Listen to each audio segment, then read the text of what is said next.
Hey everyone, and welcome to another deep dive. This time we're going on a trip to explore China's social media scene. It's a world most people in the West don't even know exists. But it's a world that's already starting to influence our lives, even if we don't realize it. Yeah, that's the thing, isn't it? It's like this hidden digital universe is evolving right under our noses, and we're only just starting to grasp the implications. Yeah, and believe me, the implications are huge. So to guide our exploration, we're going to be looking at this fascinating article from Unfiltered Dose. China's social media platforms the world doesn't know yet. Yeah, it was published pretty recently. February 16th, 2025. And it just blew my mind. I mean, like, just how advanced and innovative these platforms are. It's mind-blowing. The scale, the diversity, the features, it's like they're operating on a whole other level. So, like, get ready, because we're going to be diving deep into a world where shopping is as easy as liking a photo. And algorithms know you better than you know yourself. It's Yeah. both fascinating and a little bit terrifying. Okay, so I think, like, most people have heard of TikTok thanks to ByteDance, right? Right, and maybe WeChat, but that's just the very, very tip of the iceberg. Yeah, trust me, once we get past these big names, it's like stepping into an alternate digital reality. Yeah, like Yeah. it really makes you question everything you thought you knew about social media. Okay, so first up, we've got Xiaohongshu. Or, as it's known in English, Little Red Book. Now, this is not your grandma's book club, folks. This is where China's trendsetters go to fuel their shopping addictions. Like, seriously, it's insane. Imagine Instagram, but every perfectly filtered photo comes with a detailed review. And a direct link to buy whatever's featured. It's genius. It's like they figured out the ultimate formula for driving impulse purchases. The article points out that users on Xiaohongshu aren't afraid to give brutally honest reviews, though. Oh, really? Yeah, so you get a much more authentic and trustworthy picture of the products. That's so interesting because, like, on Western social media, everything is so curated and positive, Yeah, it's all about presenting this picture-perfect version of reality. which is kind of refreshing in a way. It makes you think about the downsides of our obsession with perfection. Absolutely. Okay, so next up, let's talk about Douyin.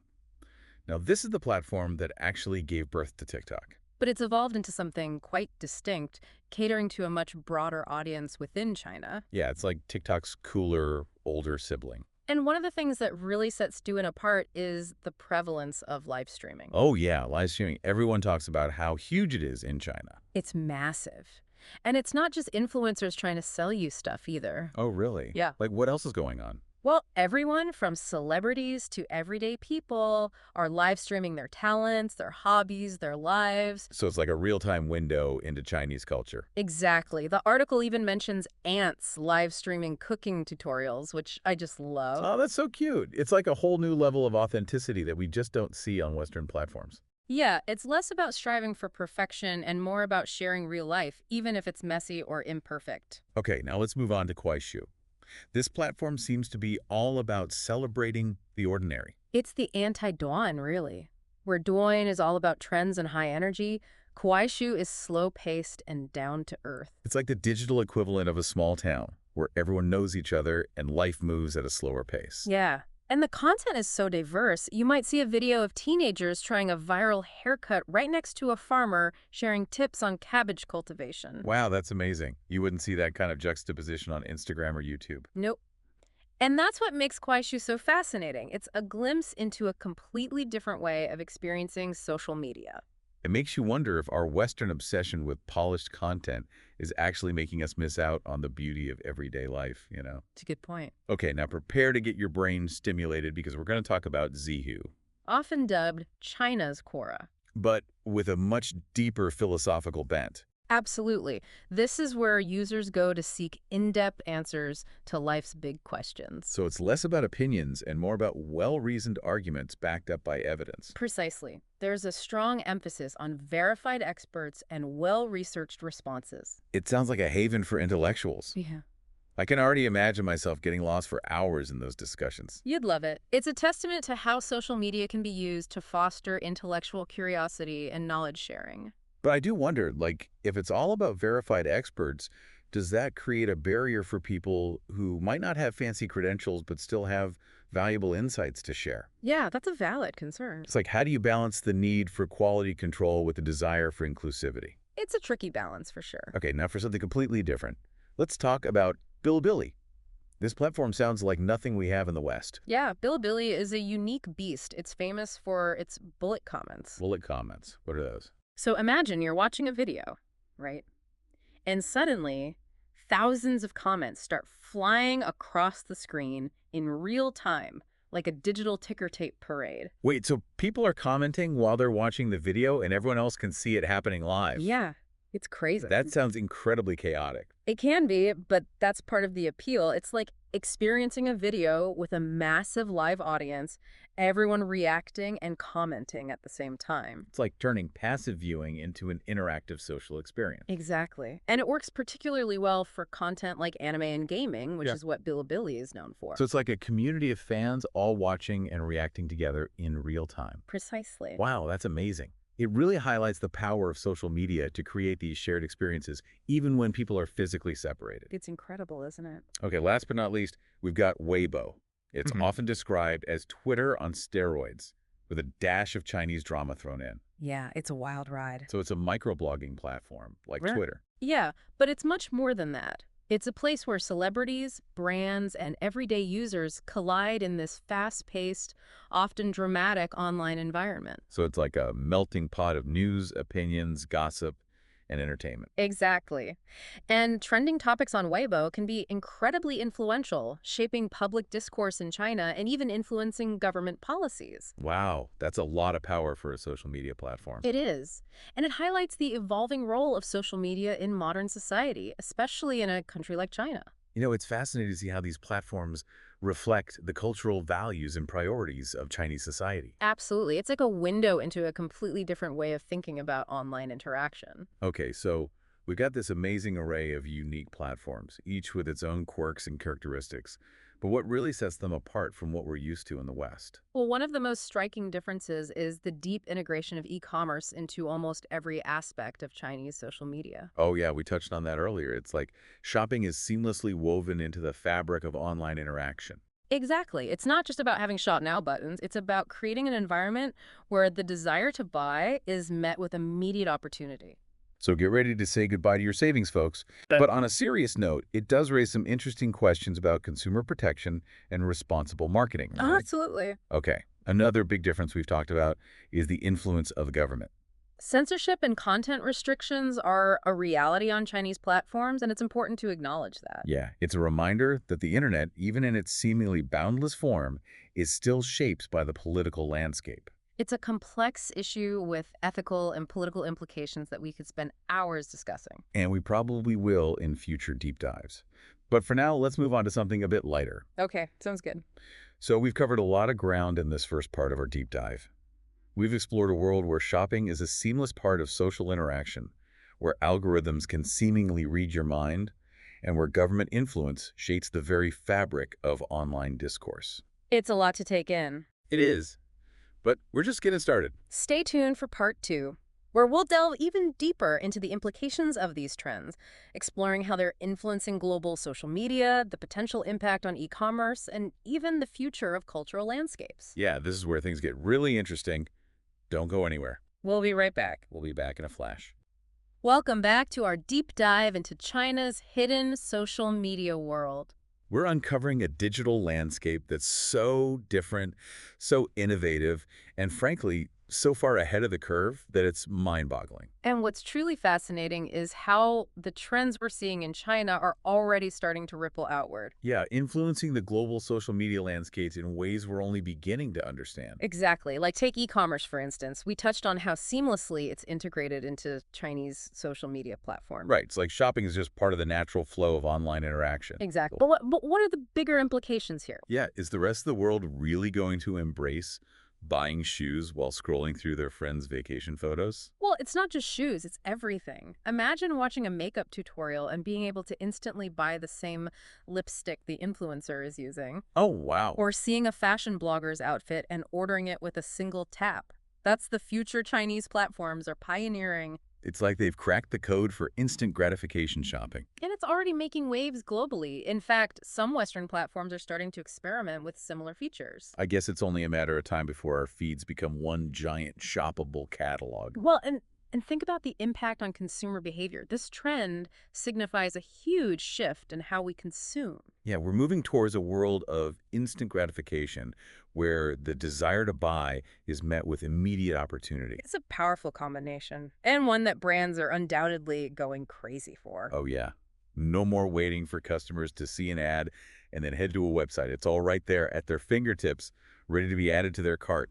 Exactly. But it does raise important questions, doesn't it, about consumer protection and responsible marketing. Definitely. Like, how do we ensure that people aren't being manipulated into making purchases they can't afford or don't really need? It's a valid concern. Okay, let's move on to those super-powered algorithms we mentioned earlier.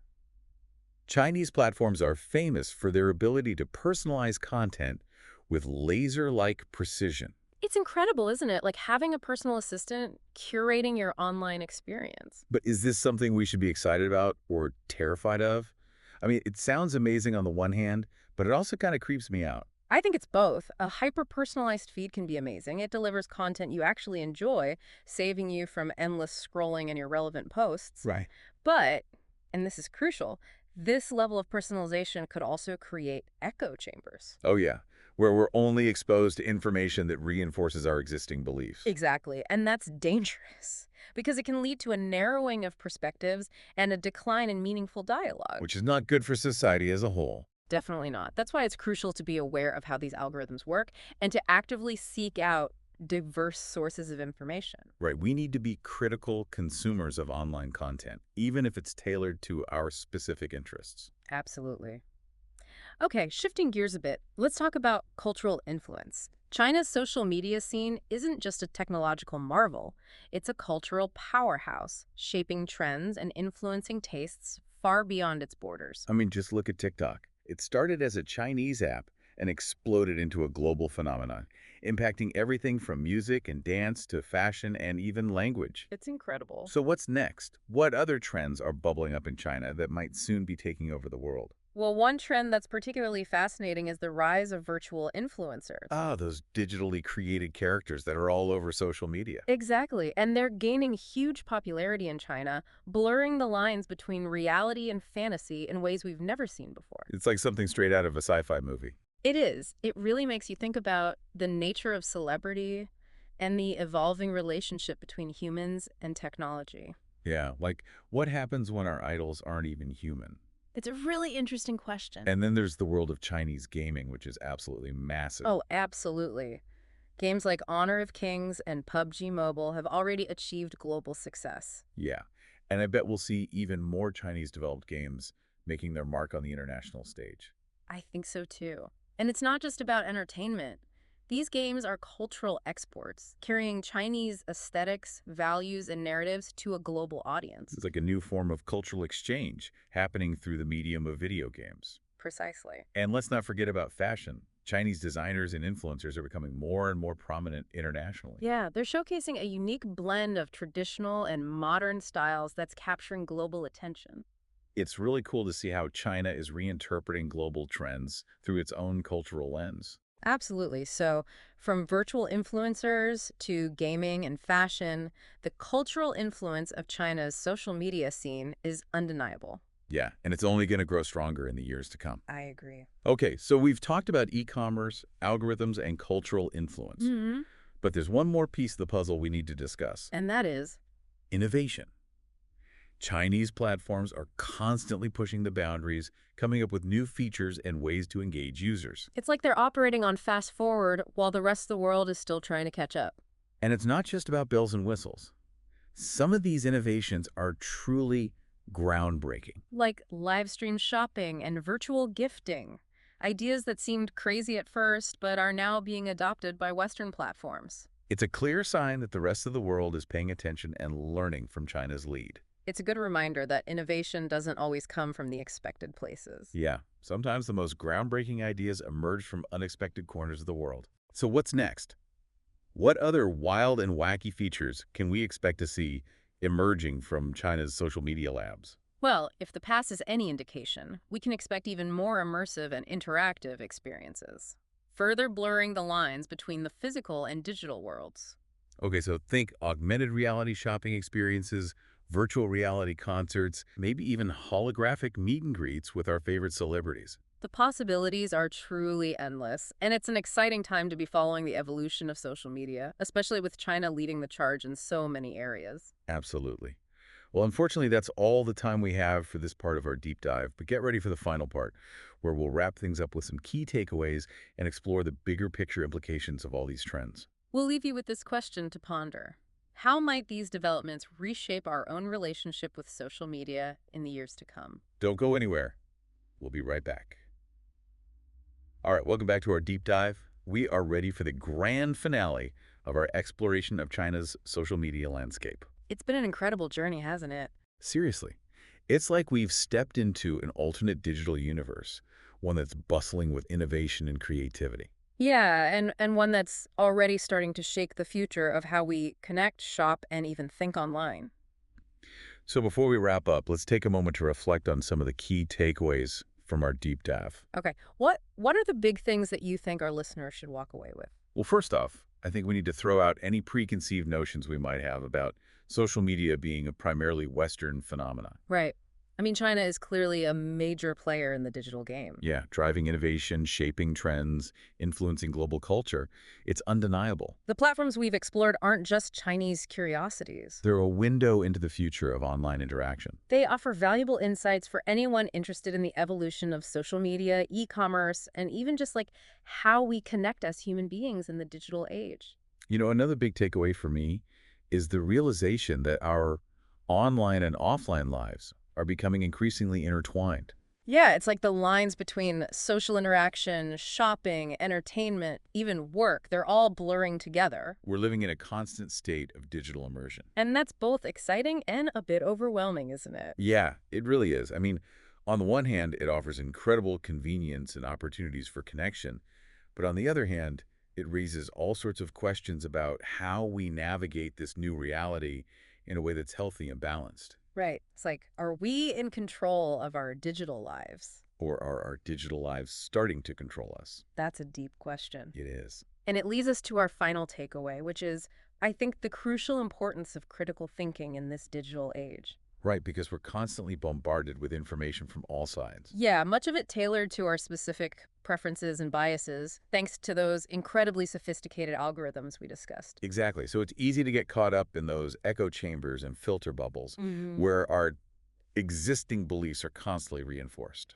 And alternative viewpoints are filtered out, which can lead to a narrowing of perspectives and a decline in meaningful dialogue. Yeah, which is detrimental to a healthy society, obviously. Definitely. So how do we break free from these digital silos? And engage with diverse viewpoints. How do we ensure that we're not just passively consuming information, but actively questioning it, challenging it, seeking out perspectives that might differ from our own? You know, it's a challenge, but it's one we must embrace. Critical thinking is essential for navigating this complex and ever-evolving digital landscape. Yeah, it's about being aware of our own biases, being open to new information, and engaging in thoughtful dialogue with others, Even when we disagree. especially when we disagree. You know, one thing that's really struck me throughout this deep dive is the sheer optimism and energy that seems to permeate China's social media scene. Yeah, I know what you mean. It's like they've wholeheartedly embraced the digital realm with a sense of excitement and a willingness to experiment. Yeah, it's really refreshing, especially compared to the cynicism and negativity that we often see in Western online discourse. Yeah. There's a fearlessness in their approach to technology, a sense that anything is possible, like the digital world is a playground for innovation and creativity. It reminds me of the early days of the internet, actually. Yeah, when there was this sense of wonder and possibility before things got so commercialized and polarized. It's inspiring to see that spirit alive and well in China. Definitely. So, as we wrap up this incredible journey into the heart of China's hidden social media world, what are your final thoughts? Well, I'm left with a feeling of awe and anticipation. Awe at the sheer scale and ingenuity of these platforms, and Yeah. anticipation for what the future holds. Mhm. You know, how are these trends going to continue to shape the global digital ecosystem? It's so exciting to think about. It has been a fascinating exploration. I hope our listener is feeling equally inspired to think differently about their own relationship with social media. And maybe even a little bit challenged, to push the boundaries of what's possible. Yeah.